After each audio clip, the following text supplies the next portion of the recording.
Good evening, Belize, and welcome to XTV's news broadcast for Tuesday, December 10, 2024. Making the headlines tonight, how will the university hospital look? Design contract signed. Attorney Orson Elrington failed in appeal to stand trial in rape case, and positions at the office of the DPP filled. We take our first break and return with the news in detail. Zingmas 2024. That's right, it's a Zingmas celebration.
view. Welcome back to an early version of our news due to zinc muss that's happening this week. With your news, I am Marisol Amaya. The company that will design the Belize $90 million university hospital has been selected. They are Dar Al Omran International Engineering Consulting Company, DAO. Apart from the design, the company will provide construction supervision for all its consultancy work spanning 55 months. Dow will be paid Belize $3.27 million. The contract was signed today. The government of Belize, in a release, said the international architecture and engineering firm has previously worked with the Saudi Fund for Development in the Middle East, North Africa, and the Caribbean. In court news, attorney Orson O.J. Elrington has failed in an appeal against standing trial in the High Court for rape. The application was dismissed by Justice Candice Nanton. On July 26 this year, Senior Magistrate Aretha Ford ruled that Elrington is to stand trial at the High Court for a rape charge after it was determined that there was sufficient prima facie evidence. The charge follows an accusation made by a woman in January this year that he raped her at his apartment after she and her friend had an encounter with the attorney at an entertainment spot in Belize City. While the report was made on January 13, Elrington was charged in March. In his appeal, Elrington argued that the magistrate erred when she did not rule on his application, citing abuse of process and not stating a case to the High Court when he represented that his right to the protection of the law was breached. That's because during the preliminary inquiry, Elrington accused that the Director of Public Prosecutions, Sherilyn Vidal, who led the Crown, wrongfully became directly involved in the police investigation when she chose to interview a complainant herself. In her order, Justice Nanton ruled that the court was unable to entertain an appeal of Elrington's committal to stand trial at the High Court. On the other matters, Justice Nanton ruled that no evidence was submitted to substantiate the accusation of abuse of process, and also that he made no application for a case to be stated, and the magistrate had no evidence to decide she should do so herself. The post of Deputy Director of Public Prosecutions, which was reinstated, has been filled by Senior Crown Counsel Shaniza Smith after an application process earlier this year. The 38-year-old Guyanese-born was the most senior staffer at the office after the DPP. The appointment took effect from December 2nd. Meanwhile, two new posts of Assistant DPP, which were introduced this year, have been filled by Senior Crown Counsel Javier Chan and Crown Counsel Portia Ferguson. We are told that the appointments have quelled concerns raised months ago by staff at the office of the DPP about upward mobility. In other news, while the Prime Minister has already announced that they intend to review our laws to introduce additional measures regarding motorcycle riders, the Chief Transport Officer Leon Gentle told Creme News XTV that there are other changes in the pipeline regarding traffic regulations on a whole. The major ones is the legislation element of it.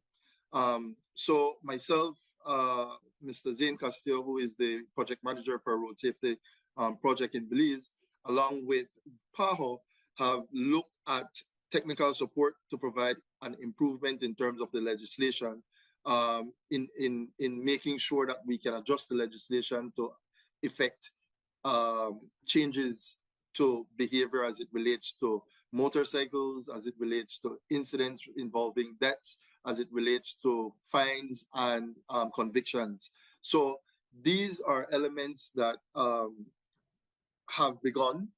That's part one. And part two, the dynamics as it relates to persons sending in information. I think that is a really great idea that the department would be able, more than likely be able to take on. There are elements that we're hoping personally that we can take to cabinet for improved legislation, improvements in terms of motorcycles, and increases in fines, increasing in convictions, increases in insurance rates for motorcycle. These are some of the ideas that has sprung out from that. Another idea that we discussed today was reducing the speed limit as it relates to motorcycles, because the impact for a motorcycle would be different from the impact for someone in a four-wheel vehicle. And so that would by itself affect the dynamics of kind of mitigating the speed. And then again, we would have to employ that speed gun, employ the enforcement, employ the patrolling.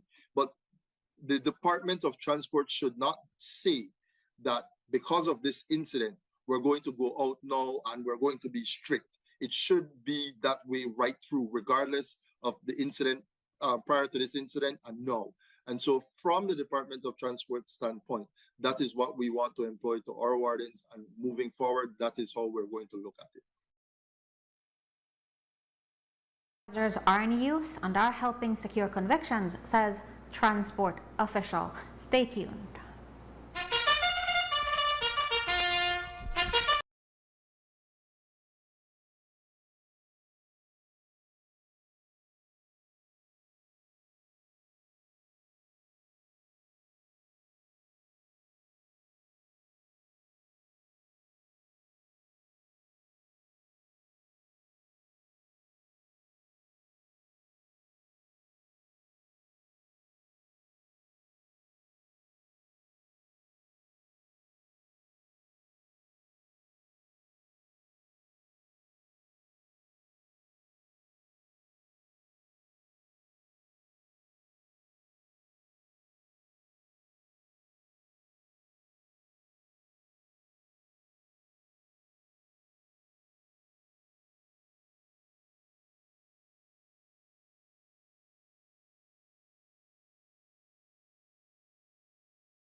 or telephone 223-2876.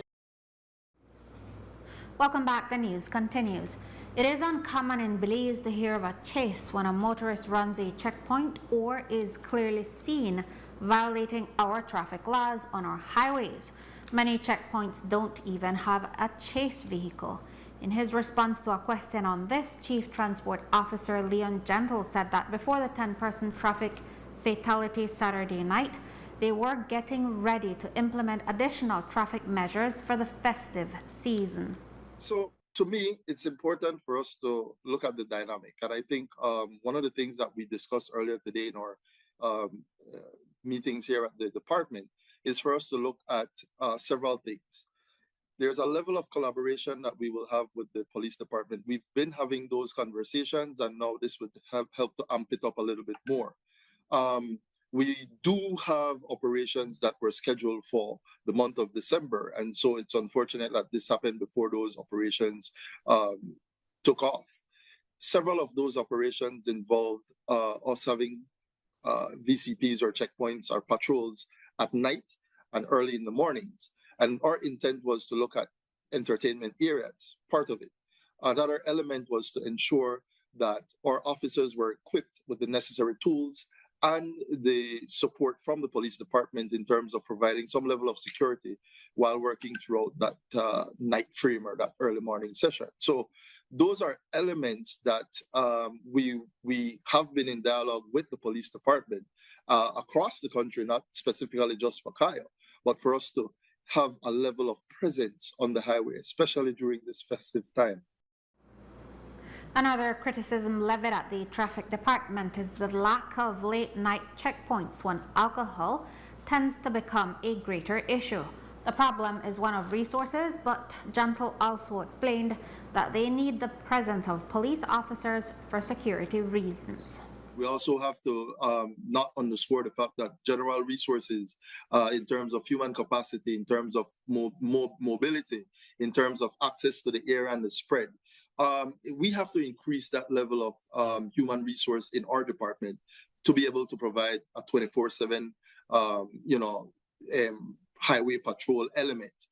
There's only so much the human body can do. And some of these officers work 12, 14-hour shifts. And that creates that level of,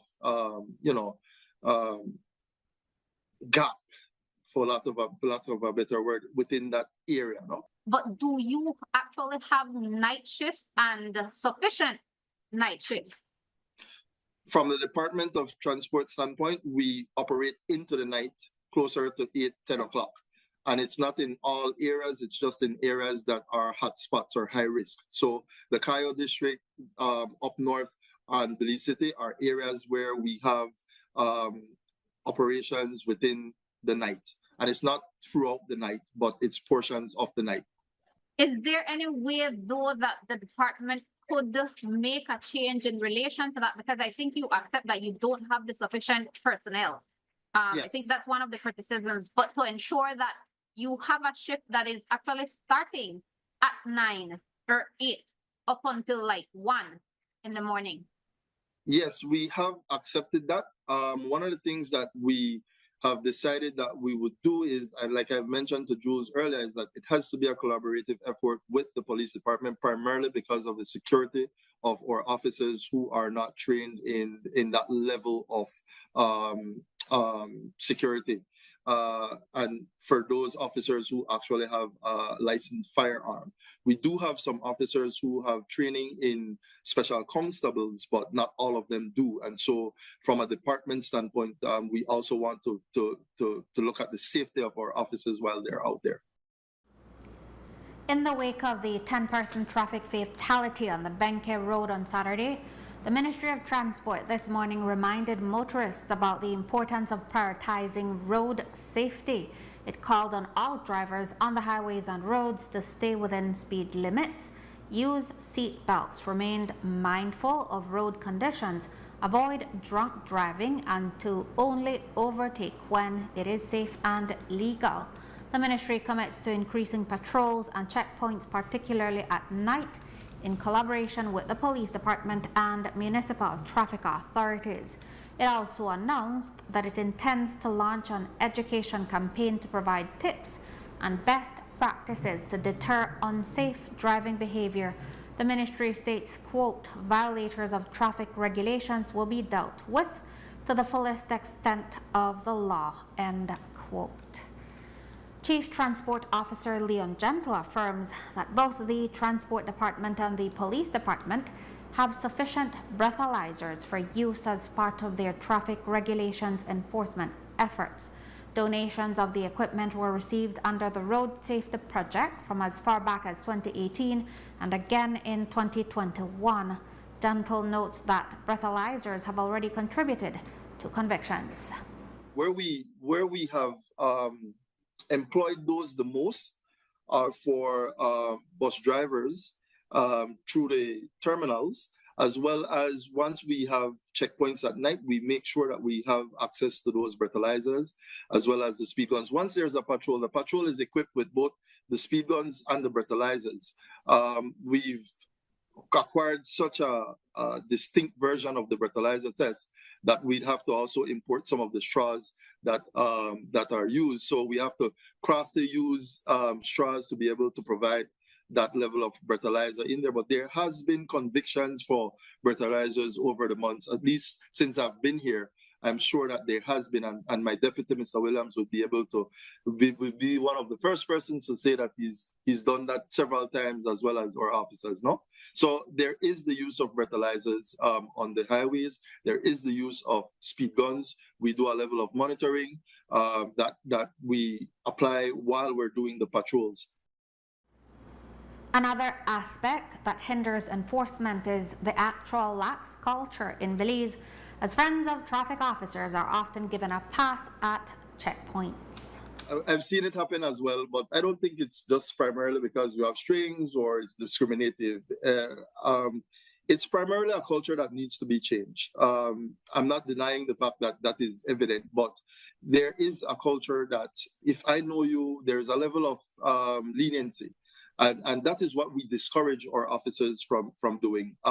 Both Mr. Williams and I have been in that dialogue to say, whether I know you or not, we employ the law. And I say this very much. We started the conversation by me saying to you, my wife would have said to you two things this morning, but one of the things that I have said to her is that you should not get a ticket. Because if you do, then, it does not play well on my part, which then means that is the kind of conversation that we try to employ with our officers to ensure that the people who the ones who are in order, making sure that they have everything up to date and ready, because those are the ones that will help you to enforce what it is that you can enforce. If I can tell my wife, don't get a ticket, then I'm the chief. You are able to do that as well. And those persons around me who would be seeing this would say, you know what, if he can give his wife or a family member a ticket, then I should not get a pass, no? And so those are the kind of conversations that we've been having with our wardens to ensure that what we do out there is across the board, regardless of who you are. We've had some situations where we've stopped vehicles that having high officials, and they would say, oh, I give me Ali run, no man. And then we would say, you know what, just make sure that we are in order. We need to make sure that we're doing our part. We're doing our job from this level. And so that culture is a culture that definitely needs to change, but it also needs to change from the perspective of the public, because they're the ones who actually, I've known some persons who say, well, I think I know that traffic officer, so I get Wally run. So I've seen that happening, but what we have tried to say to our officers is to enforce the law regardless of who that person is. In related news, the Belize Police Department today released figures for arrests across the country for driving under the influence for the first 11 months of 2024 from January to November. In total, 215 arrests were made. Topping the list is the Orange Walk District with 54 arrests, followed by Benque Viejo del Carmen at 30 and San Pedro at 26. There were 24 arrests made in Belize City. The department notes that the arrests were made as part of their continued efforts to ensure road safety and also to reduce alcohol-related traffic incidents which could lead to deaths. The department also reminds motorists to drive carefully and to adhere to traffic laws. Kenrick Raymark Theos, president of the Belize Assembly for Persons with Diverse Abilities, BAPDA, was on his way to Brazil to represent Belize at the Latin American and Caribbean Regional Disability Summit in Brazil. He never made it there. Early Monday, the sad news began to spread that Theos had passed away Sunday night in Panama City. He had just witnessed a long-term goal come to fruition with the Disability Act being signed into law last Tuesday. Then, this past Sunday, Theos and BAPDA inaugurated the expansion of their office on Mahogany Street. The office was named the Eva Middleton Recreational Center. Middleton was also a past president of BAPDA who passed away fighting for disability rights. During his speech at the inauguration, Theos promised that the center would be shared with other small associations who may not have offices to hold events and gatherings. Earlier today, the Ministry of Human Development, Families and Indigenous Peoples Affairs and the Disability Desk under said ministry issued a press release in remembrance of Kenrick Theos. The release says, quote, "He was a beacon of hope, a tireless advocate and a true champion for the rights and empowerment of persons with diverse abilities. His dedication, passion, and unwavering commitment to the community have left an indelible mark on Belize and beyond. His vision and efforts have paved the way for a more inclusive society, and his legacy will continue to inspire and drive positive change," end quote. Today, the project coordinator at the Human Rights Commission of Belize, Lisette Aldana, spoke of his advocacy and the motivation he gave to others to also be advocates. I personally didn't know Mr. Theos, but I have heard about his struggles and the way he has been advocating for a very long time for persons with disabilities to be recognized. And I think thanks to his work and him being a strong advocate and being able to put out there his struggles, he has been able to work together with the Disabilities Association. Now we have a law for the protection of persons with disabilities. So my respect to Mr. Theos and for his hard work, and I think there is an advocate in all of us. For whatever reason we feel that we should be advocating for education, for health, there is always a space and a time for all of us to be advocates for the defense of our human rights. After the break, Human Rights Day observed. Stay tuned. Zingmas 2024.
Social Security at your fingertips.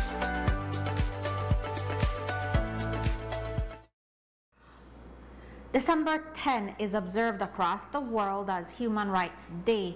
The theme for this year is Our Rights, Our Future, Right Now.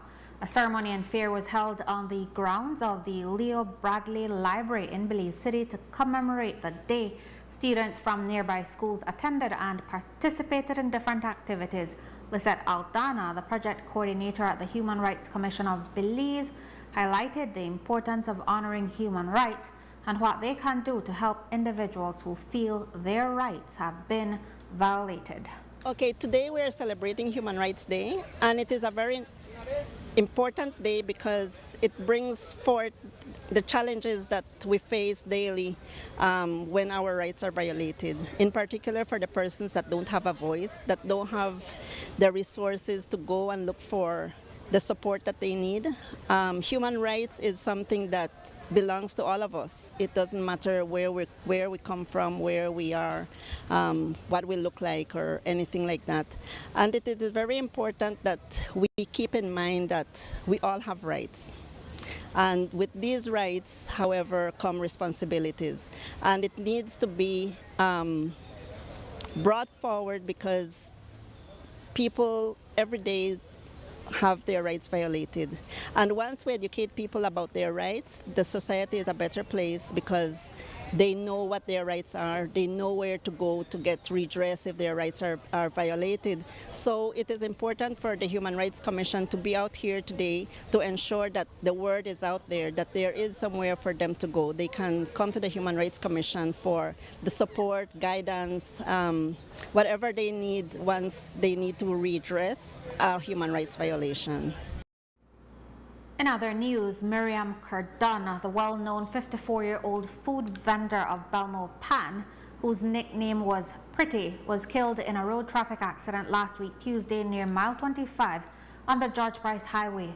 Cardona and two others were in a red Chevy Equinox, which was caught in a traffic jam due to a separate road traffic accident when a white van hit the Equinox from behind.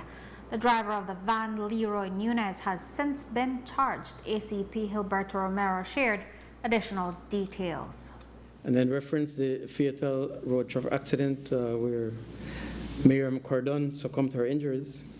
An investigation was carried out, and Leroy Nunez of Dangriga has since been arrested and charged for the crimes of manslaughter by negligence, causing death by careless conduct, drove motor vehicle with alcohol concentration above the prescribed limit, and drove motor vehicle without due care and attention. In 2017, there was much criticism to go around over the $8 million expenditure for the reconstruction of Fabers Road in Belize City, a 1-mile stretch of road. At the time, Evandale Moody, now chief engineer in the Ministry of Infrastructure Development, defended the expense. He has now been vindicated as there have been no issues reported with that thoroughfare. Nothing happening with that. All the drains are there. The concrete pavement has held up quite well with all the traffic going to the port because of the thickness of concrete that we use and the deep and the depth of the drains that was constructed on both sides of the road. But that was where the cost was for the drains. The drains are very expensive. But it's fun. After so many years, you haven't seen Fabers Road flood anytime since that project was completed. In other news, a Christmas party was held for some 60 children at the House of Culture in Belize City today. The children were from the Liberty Foundation and Central Assembly of God Primary School. The initiative was the result of a collaboration between the Belize Tourism Board and the Florida Caribbean Cruise Association, FCCA, and their member lines, Princess Cruise Lines, Sun Princess. Lloyd Enriquez, the Director of Cruise and Capacity Development at the Belize Tourism Board, spoke more on the partnership and what the children received. So what we're doing here is the Belize Tourism Board has teamed up with the Florida Caribbean Cruise Association. The Florida Caribbean Cruise Association has been doing this for many years, over 20 years in the destinations that they travel to, Belize being one of them. And this is the first one really since COVID. This is the first one post-COVID. So we thought it a good thing to bring together some children from a couple of institutions, in this case Liberty Foundation and Central Assembly of God Primary School. And it is meant to spread some Christmas cheer, to have them get some gifts from Santa. Santa came off the ship. Sun Princess is in port.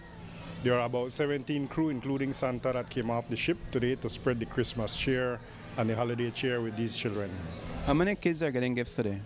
Approximately 60 children. There are some who could not make it for various reasons, so 60 actually showed up today.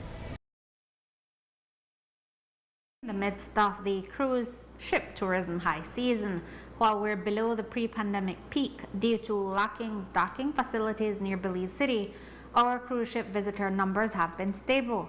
Lloyd Enriquez, the Director of Cruise and Capacity Development at the BTB, shared more figures and explained that Belize City is a very good cruise ship destination in the Caribbean.